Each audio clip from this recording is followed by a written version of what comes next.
morning, distinguished ladies and gentlemen. You're all protocols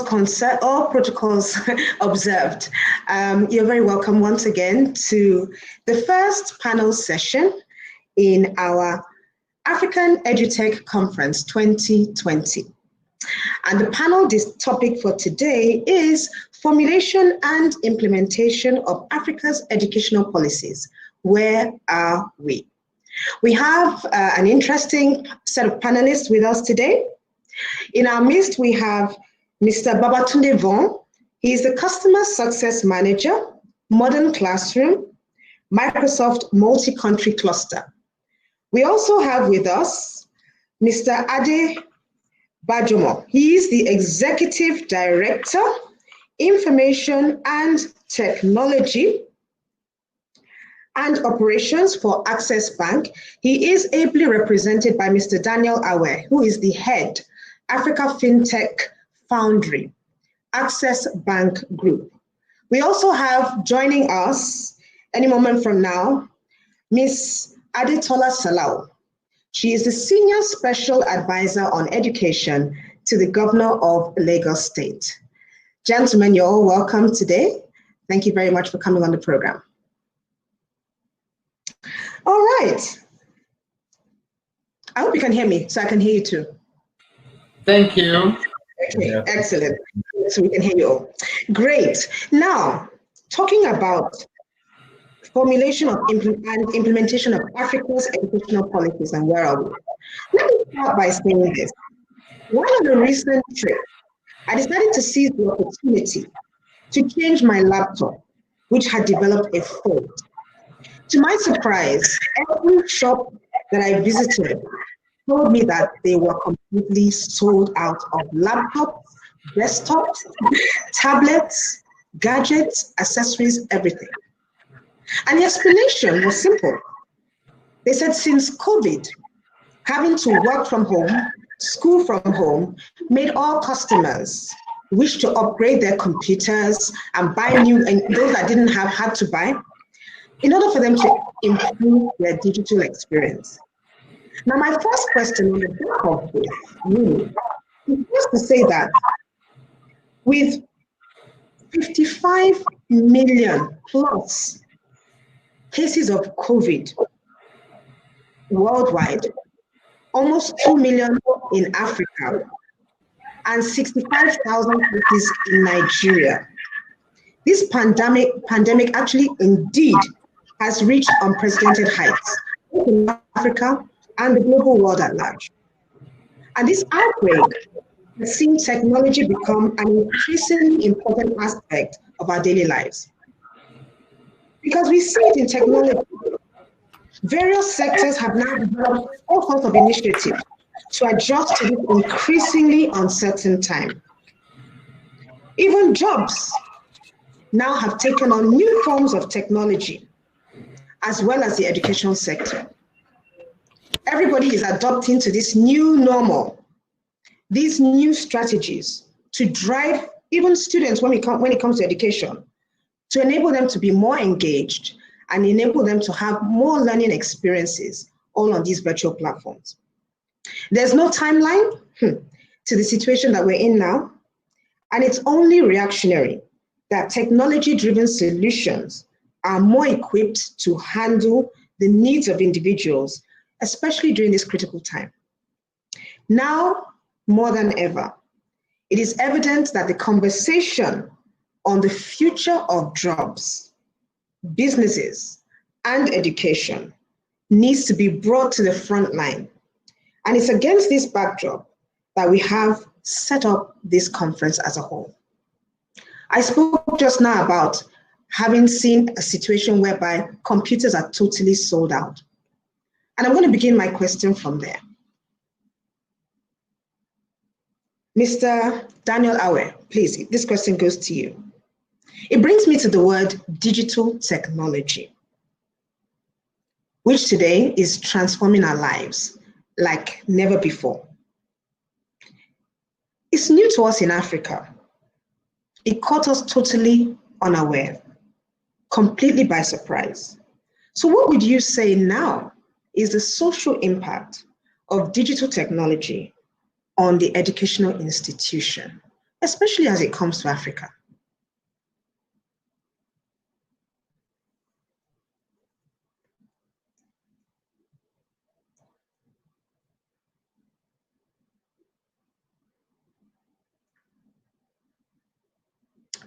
Sorry, we can't hear you.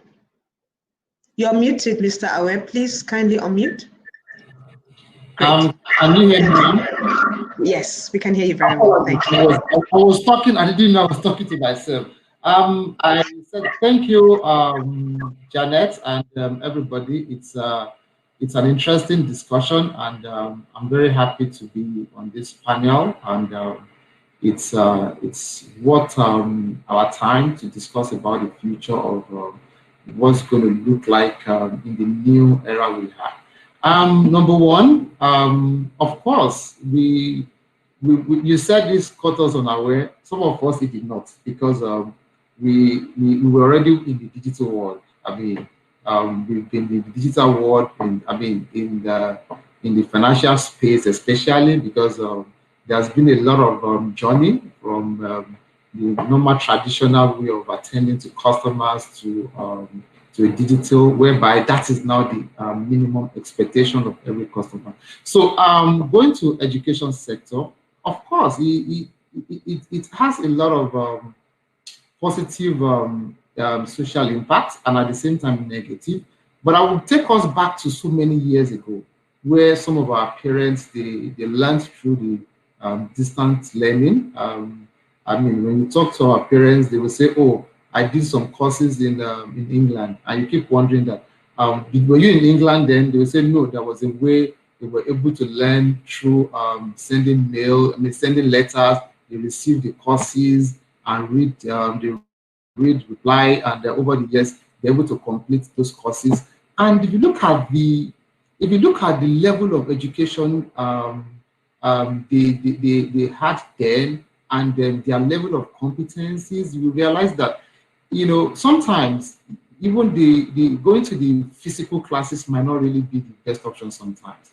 And now going back to the current situation, when we are now limited to social distancing, and people have to work from home, people have to do things offline. If I'm not wrong, the pandemic caused about 1.6 billion students out of school. That's about over 85%, because the whole schools worldwide were shut down. And now back to what is the major impact.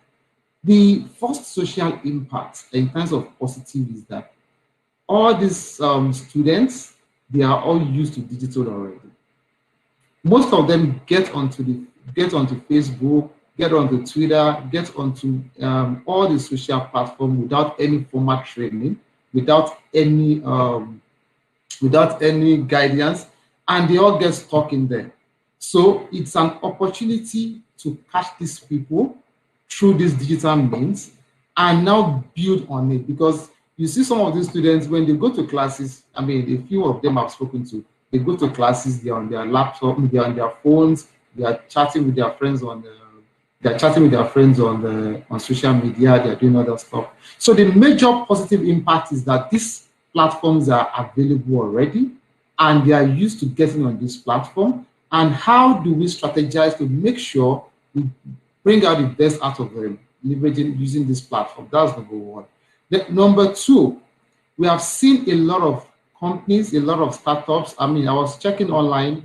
There is this, I think it's Coursera. They have over 40 million new hits in the year 2020. Of course, we will know the reason why it went that high up. So now there's a new opportunity for new entrance into the digitalization of education, especially when it has to be remote education platform where students can learn without coming to schools and all. So it's creating a new economy. It's creating a new opportunity. It's creating something massive for this for the impact to be well felt. We are seeing new employment in these spaces. Even the teachers have they've all created in an intelligent way of delivering lectures without seeing these students. You see all of them using the Google Class and all that stuff. Of course, it has a negative social impact because there's a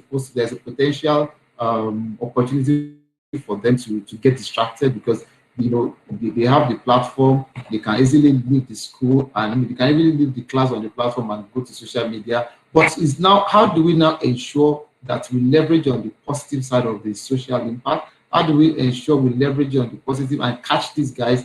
And I think there should be an input from all key stakeholders in terms of how do we deliver these lectures that these guys are stuck in there and they don't get drifted into the other part of the world of social media. Thank you.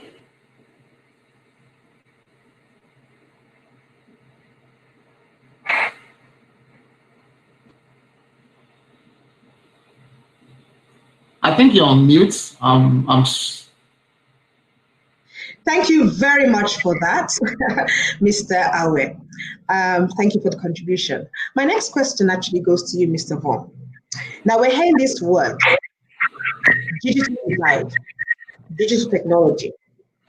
What do we need to deliver this new style of learning in Africa?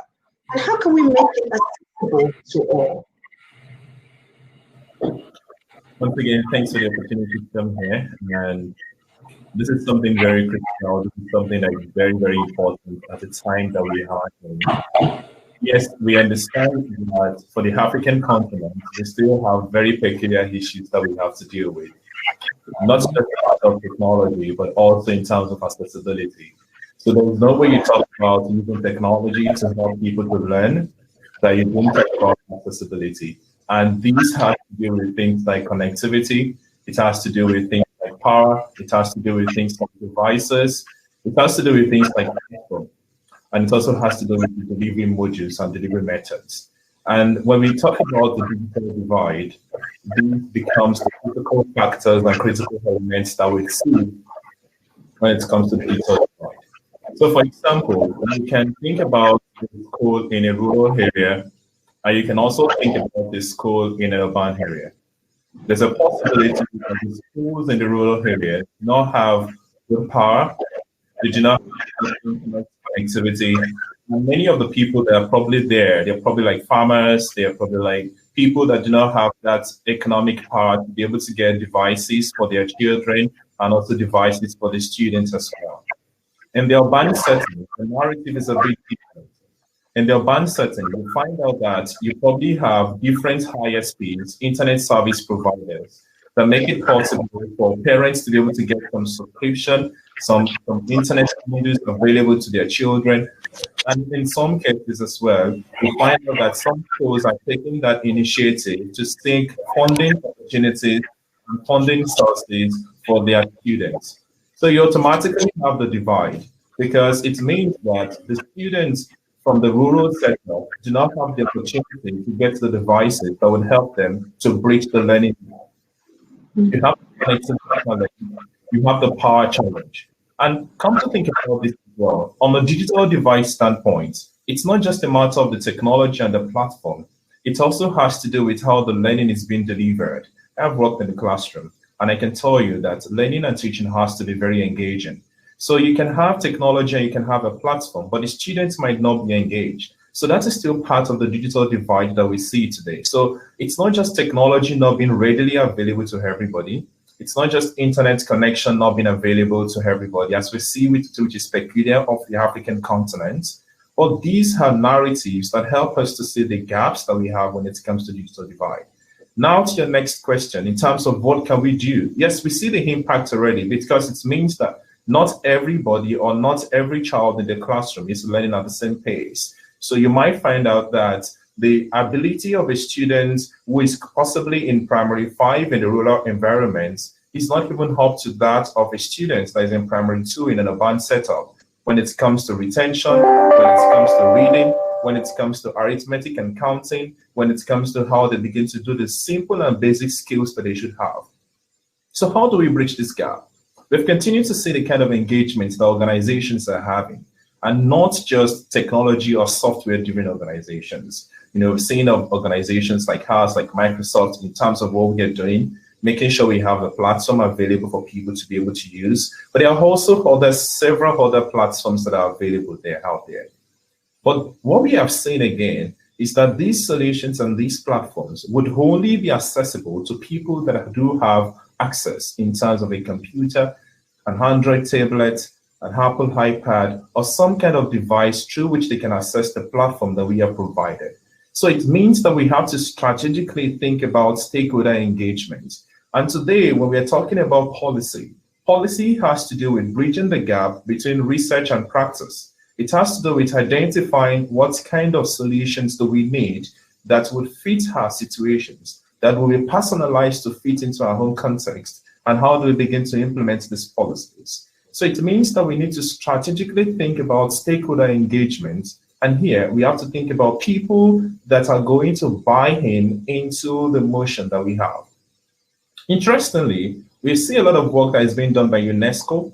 We see a lot of work that is being done by the World Bank in terms of trying to bridge these gaps and trying to make sure that some kind of funding is available to governments and also to institutions to be able to bridge the digital divide.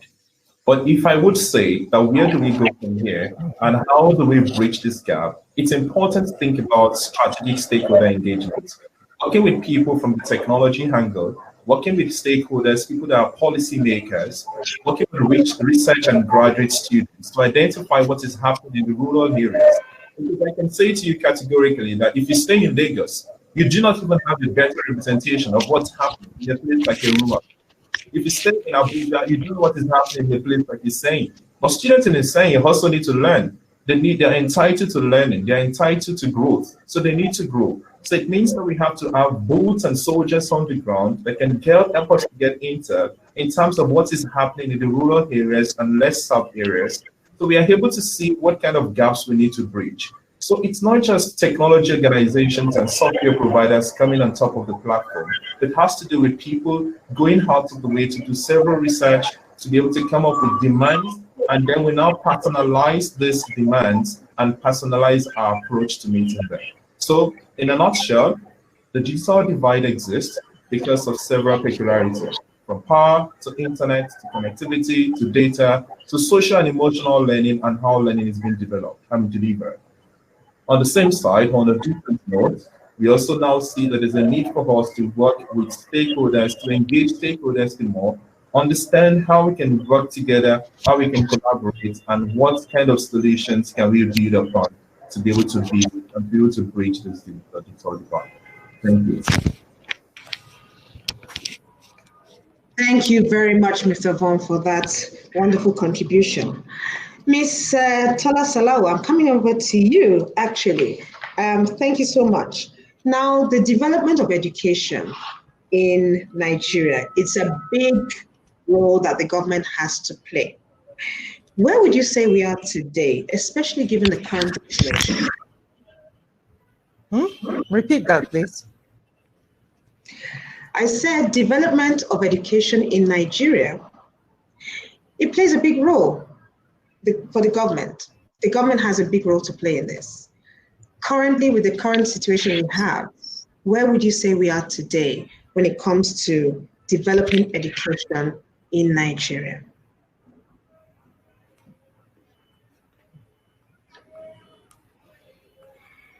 What are the plans? That question, I need you to be a lot more specific. It's quite vague, what the statement you have.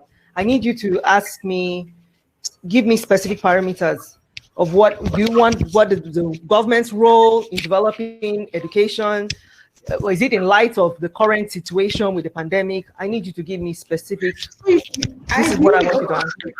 So, okay, like national policy now and the role of the government, all right?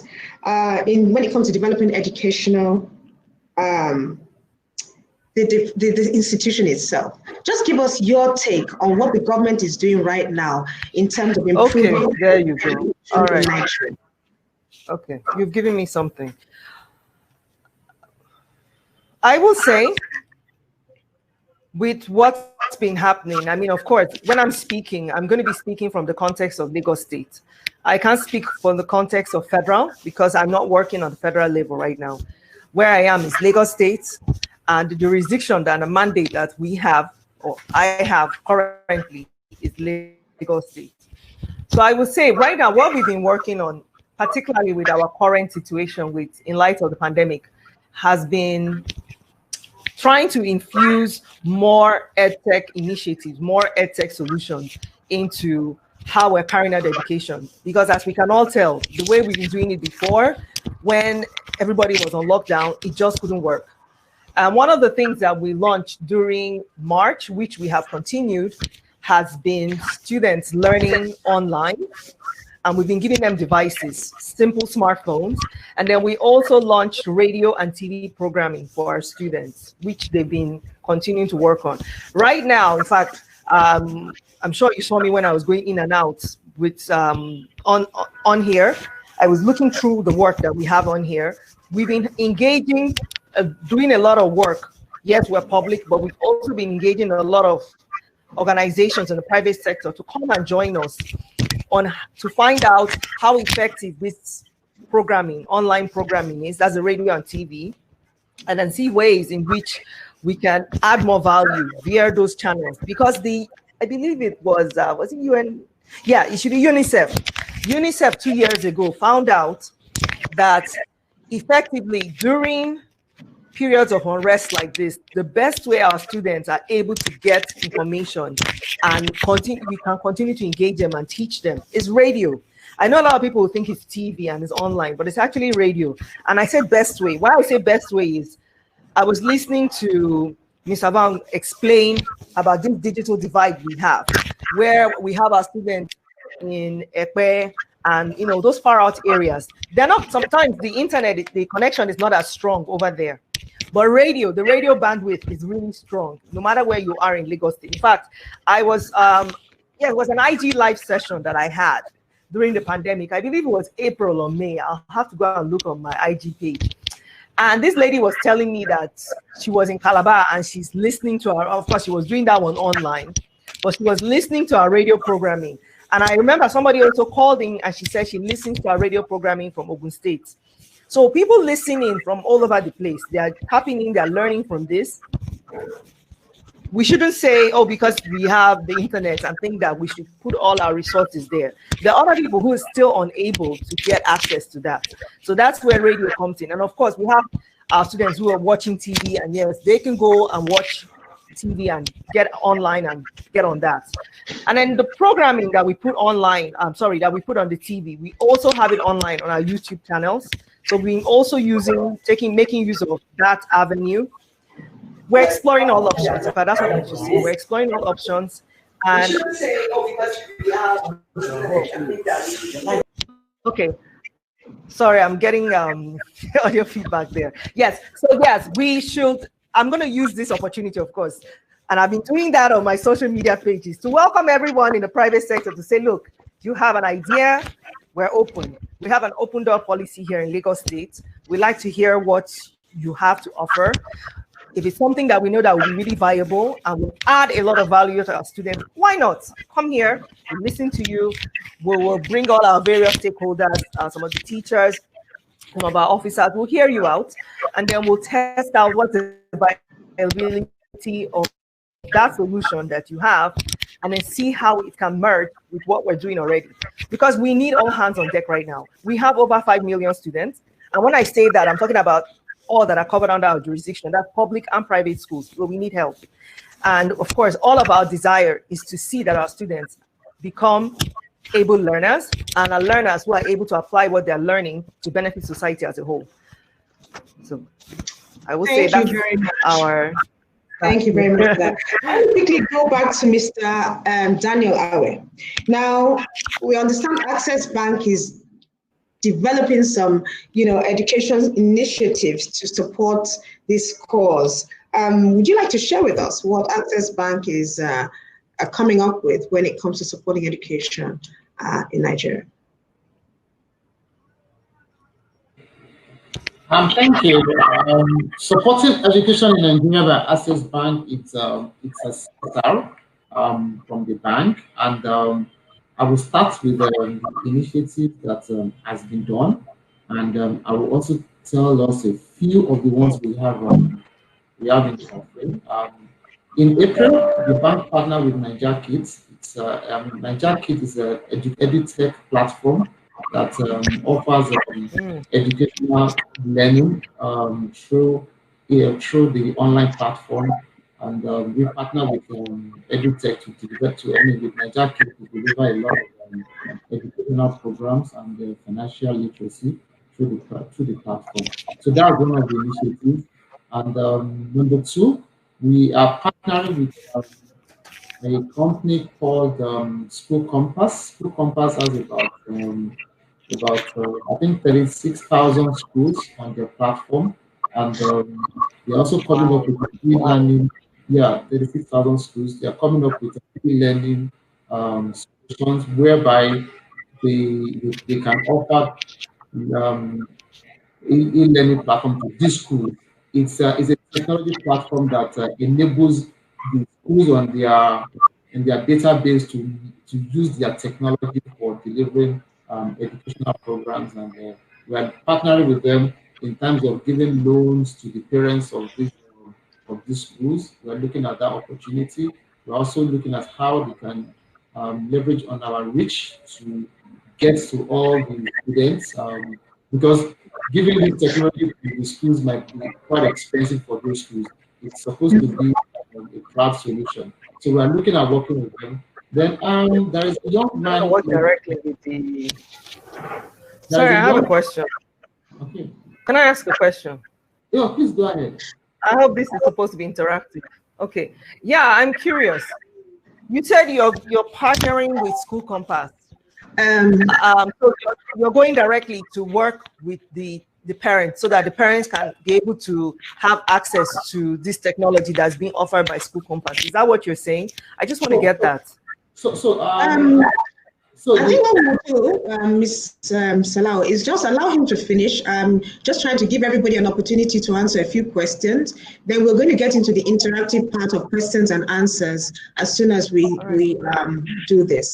And I think I'd like to use this opportunity to ask for those who are participating in this session, who are watching, to please write your questions in the chat box. When we get to the interactive session, we will then be able to see your questions and ask your questions, and those questions will be directed to any one of our panelists who will be able to answer that question, and I will direct those questions to you. So thank you very much, Mr. Rao. Please go ahead, Mr. Abe. Thank you. Just to answer the question, the School Compass platform, it has its own value chain proposition. The initial design was for parents to log on to the platform to evaluate schools where they can put their children. So you have over 300,000 or thereabout parents who are on that platform, and they have about 36,000 schools. So what with the pandemic, they saw a big opportunity that, you know what, 36,000 schools, all of them are shut.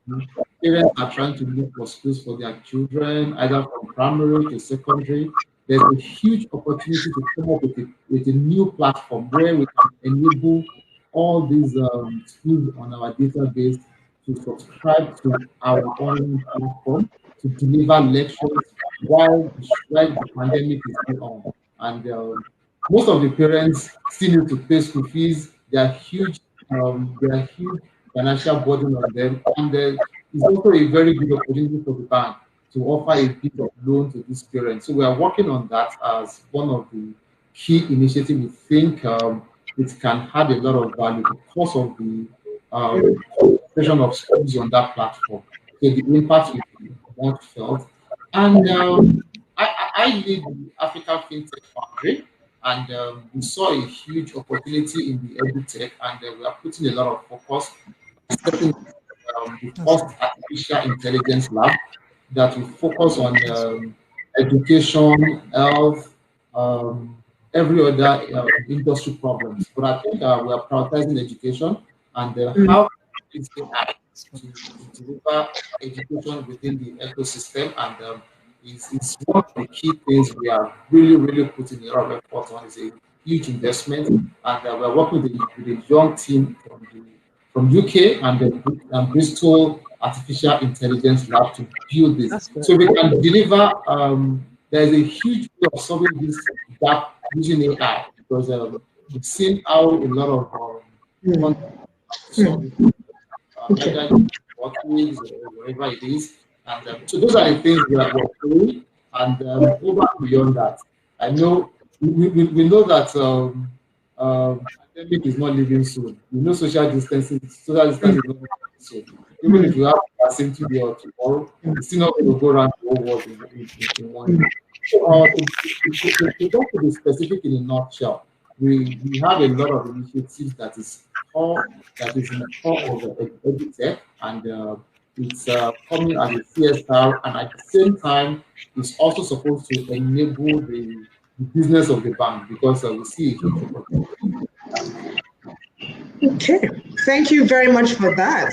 Yes, we do have questions coming in from the section. I just want, in 2 minutes, just for Mr. Vaughn to answer a quick question.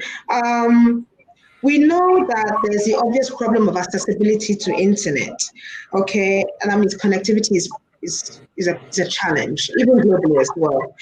How do you suggest we address this deficiency? What are the other alternatives that we could use? Just in a couple of minutes.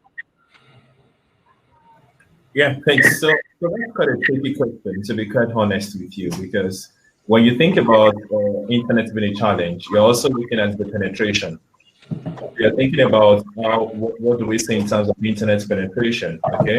You're thinking about what are we seeing in terms of last mile connectivity, in terms of fiber access. And so that's why I said it's a tricky question, because there are several components that have to do with this, You're looking at right way to be able to make a fiber route, thinking about maps that you have to erect to be able to have microwave towers. You're also thinking about the LTEs and the rest. But one of the things that, we have been talking to some of the OEMs, and when I say OEMs, original equipment manufacturers like is to begin to come up with computers that have input SIM cards, or that have a slot-based SIM card.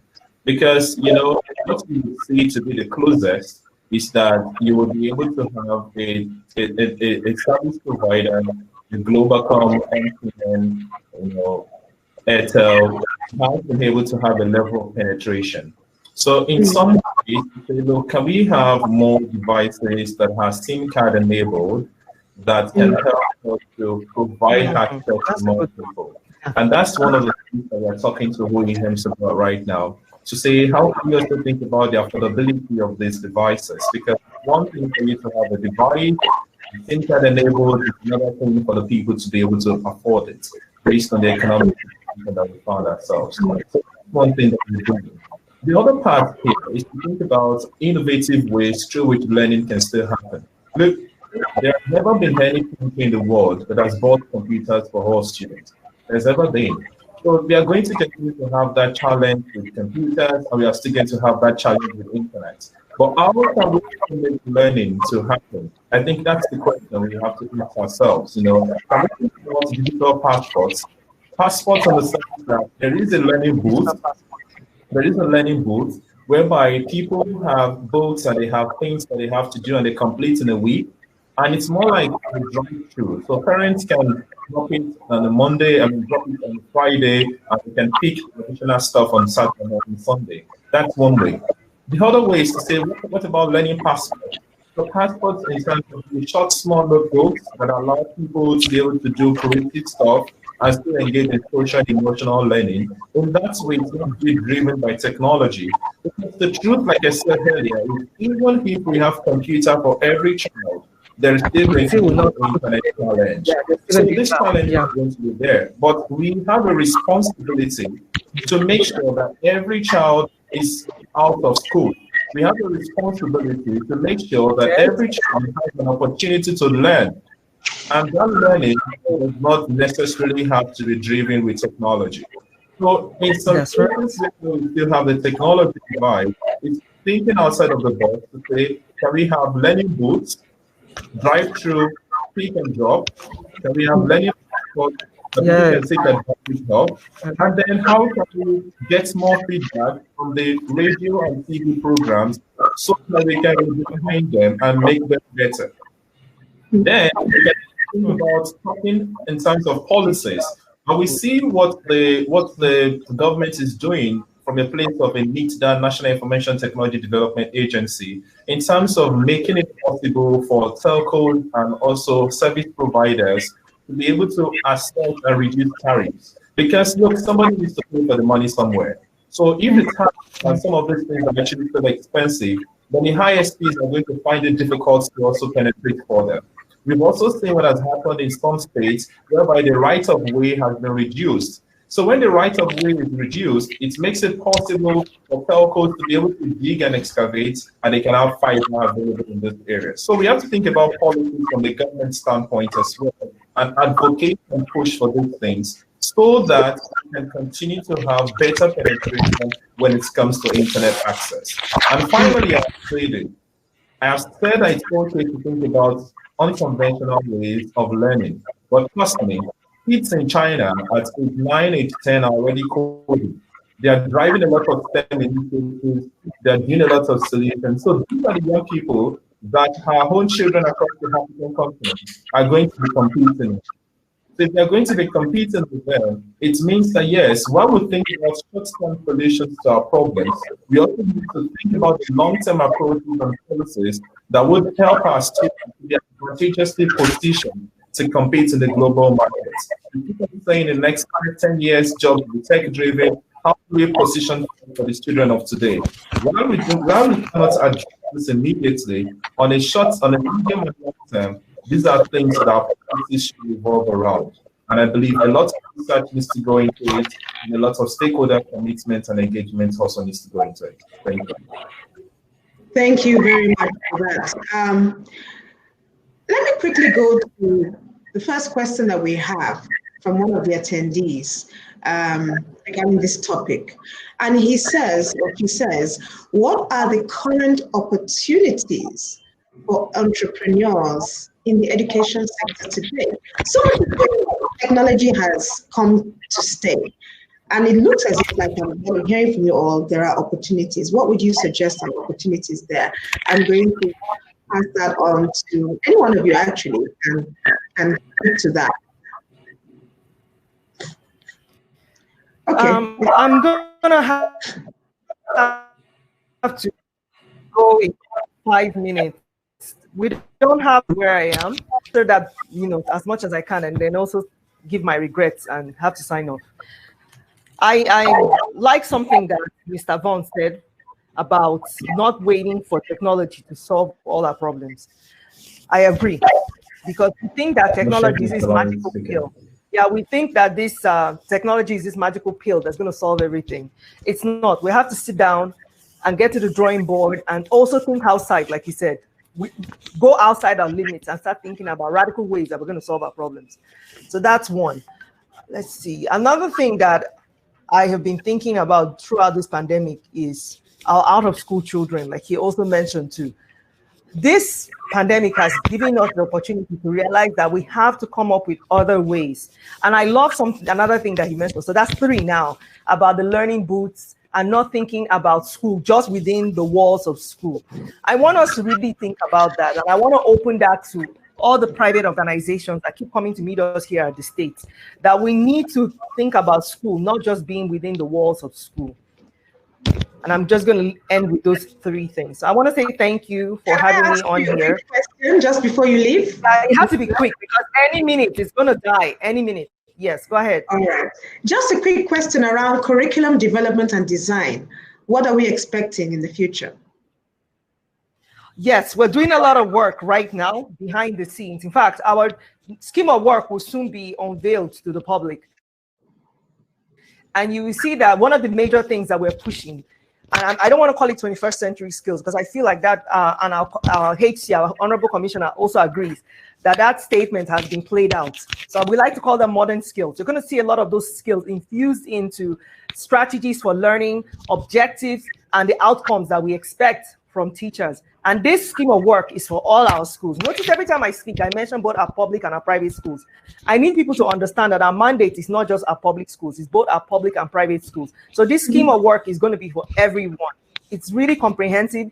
It emphasizes these skills majorly, and it emphasizes not our regular way of rote learning where we're just writing, and speaking.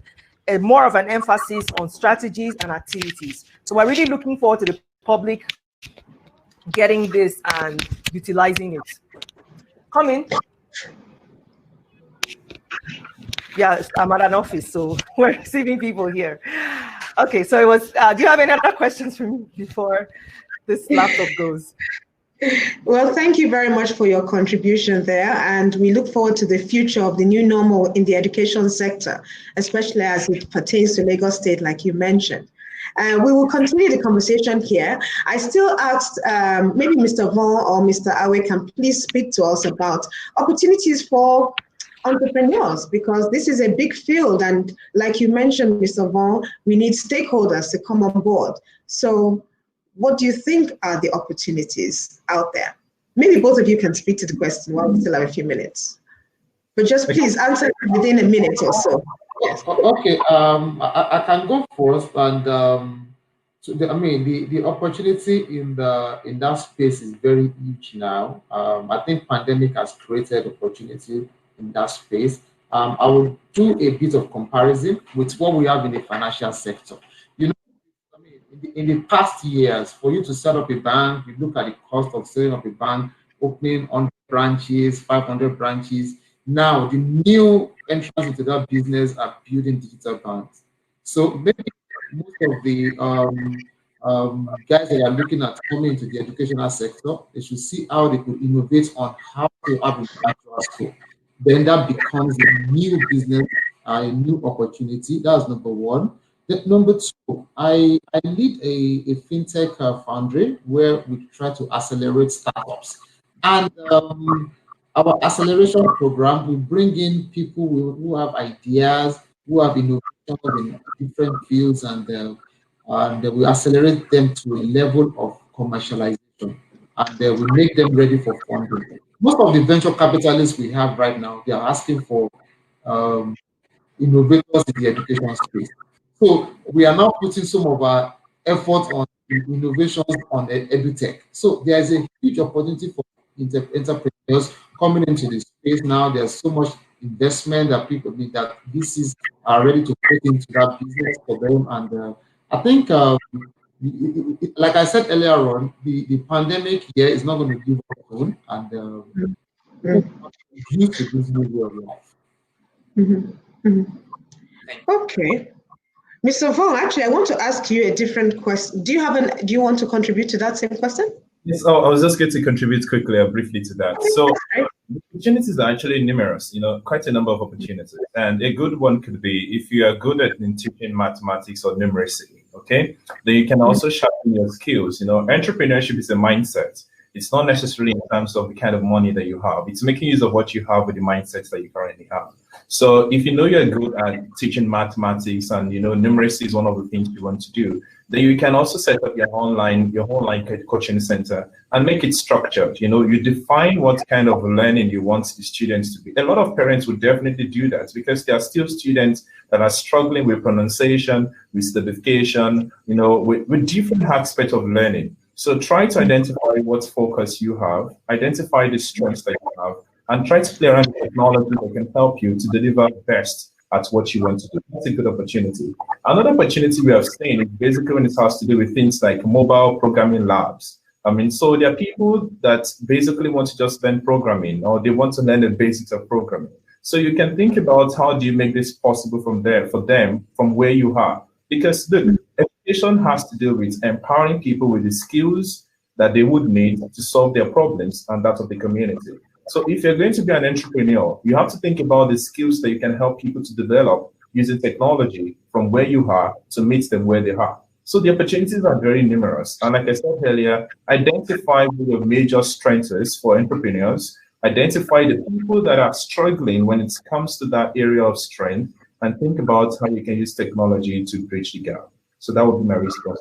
Thank you. Thank you so much for that. So just as we're looking to wrapping up, I just would like your individual views when it comes to formulating and implementing new educational policies, both in Nigeria and Africa at large.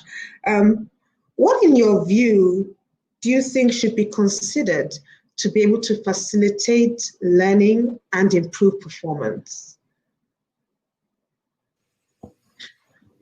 Okay, I can go for it. So when it comes to that, there are several factors, there are several things that you need to think about. You have to think about teachers. So the teaching is a lot of work to do, but you also have to think about teachers. You have to think about the frameworks you are going to have benchmark help.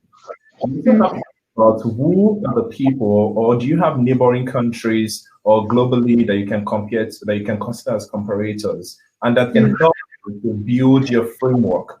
So for instance, we know that the World Bank has come up with a Starboard ICT framework.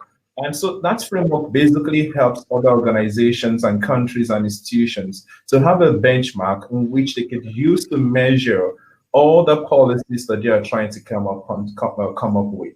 So we have to think about teachers, we have to think about the social and emotional learning of the students. But let me give you a good example here. During the pandemic, some students were actually locked at home. They were not going to school. Some of them had a lot of difficult situations. We only think about it from the education standpoint, where we say they stopped learning. But don't forget, some of them possibly, unfortunately, got abused because they were idle. Some of them, they have to struggle and go back years before because they've forgotten what they used to know. So there are different emotional challenges that we are faced with. So when we think about the policies and we think about what we need to do, it has to cut across the several areas. The teachers, it has to cross across the social and emotional learning of the students, the technology that we're actually making use of, the kind of framework that we're making use to actually evaluate what we are doing, skills and competencies, things like education management information system that can help you to have a data of a particular child, and you can understand the learning journey and the learning process of that child. Monitoring and evaluation. So these are things that we have to think about. And importantly, equity. Equity is actually very important. So that would be my contribution to that. Thank you. Thank you very much. Very interesting. Mr. Daniel Awe, please let us have your view as well. What should be considered to facilitate learning and improve performance when it comes to formulating and implementing any new education policy? Okay, I think my perspective is if we want to formulate a policy, the first thing we need to first think about is what is our expectation. We look at over the years, what have we achieved with our education, and the KPIs we set out, and have we met the expectation. We know what our comparative countries, our developed countries in the Western world, we know what they've done with education. We know how that has improved their economy, improved their technology advancements, and every areas of their sector. So the first thing is that I think we need to first know what we want to achieve with this. Then the second thing to look at our cultural behavioral pattern. There are some parts of this continent that believes that females should not go to school.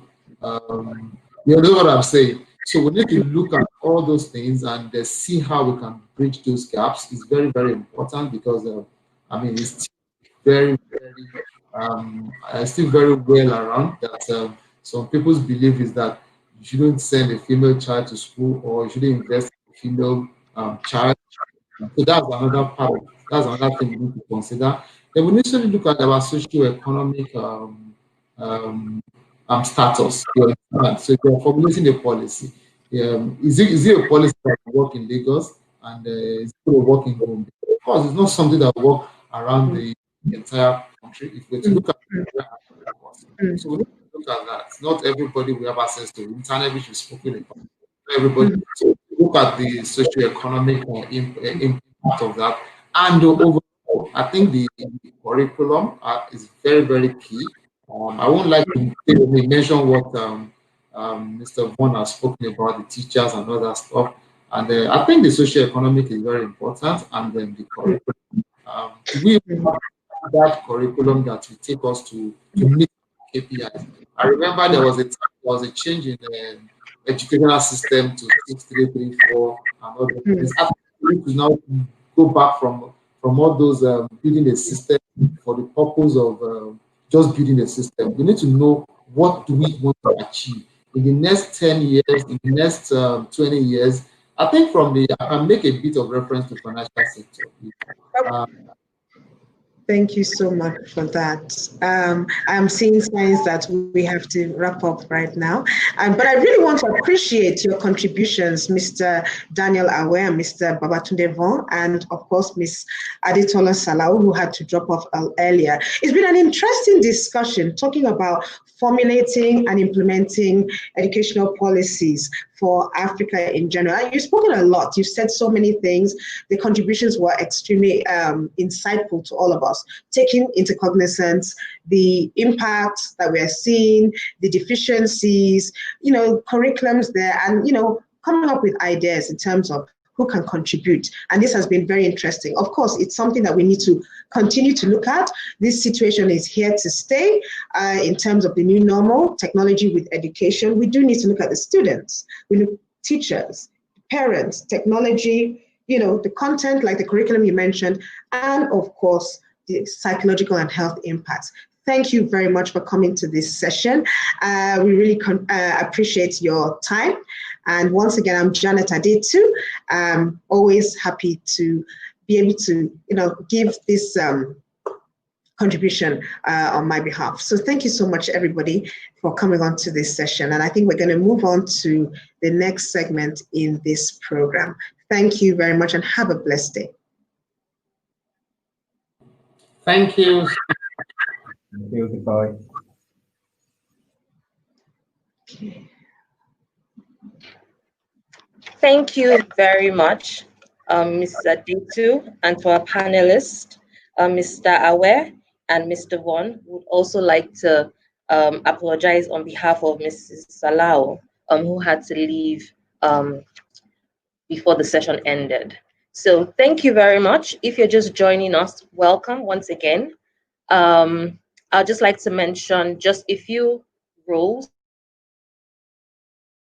through the platform before we go into the next session. Like I mentioned earlier in the morning, we have to your left, just look to your left, you have the indicative tabs, which would let you know where you would be at each given point in time.